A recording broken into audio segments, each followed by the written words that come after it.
Hi friends, அஸ்ஸலாமு அலைக்கும். Welcome to my channel. இன்றைக்கி வந்து சூப்பரான ரொம்ப ஈஸியான வாழைப்பூ வடை எப்படி செய்கிறதுன்னு பார்க்கலாம். டேஸ்ட் வந்து செம்ம சூப்பராக இருக்கும்.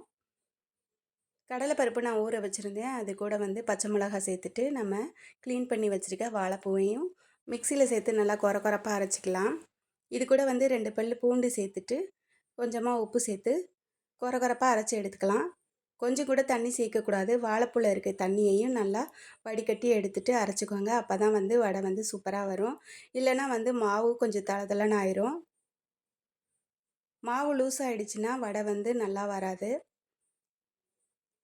நான் வந்து தண்ணி இல்லாமல் அரைக்கும் போதே பாருங்கள், மாவு வந்து கொஞ்சம் லூஸாக தான் இருக்குது. இது கூட வந்து நல்லா ஃபைனாக கட் பண்ணி வச்சுருக்க வெங்காயம் சேர்த்துக்கலாம். கொத்தமல்லி, கருவேப்பிலை, கொஞ்சமாக மஞ்சத்தூள், மிளகாத்தூள் சேர்த்துக்கலாம் டேஸ்ட்டுக்காக. இப்போ இது எல்லாத்தையும் ஒன்றா மிக்ஸ் பண்ணி விட்டுட்டு நம்ம வடை மாதிரி தட்டி பொரிச்சுக்கிட்டோன்னா சூப்பரான வாழைப்பூ வடை ரெடி ஆகிடுச்சிங்க. இந்த கடலைப்பருப்பு சேர்த்துருக்கனால டேஸ்ட்டு வந்து அட்டகாசமாக இருக்கும். நம்ம சேனலை வந்து நீங்கள் புதுசாக பார்க்குறதா இருந்தால் சப்ஸ்கிரைப் பண்ணிவிட்டு மறக்காமல் லைக் பண்ணுங்கள் ஃப்ரெண்ட்ஸ். நம்ம சேனலுக்கு தொடர்ந்து சப்போர்ட் பண்ணுங்கள். சூப்பரான வாழைப்பூ வடை ரெடி ஆகிடுச்சு. இது வந்து அடுப்பில் வந்து சிம்மில் வச்சுட்டு போடுங்க. அப்போ தான் வந்து உள்ளேயும் நல்லா வேகும்.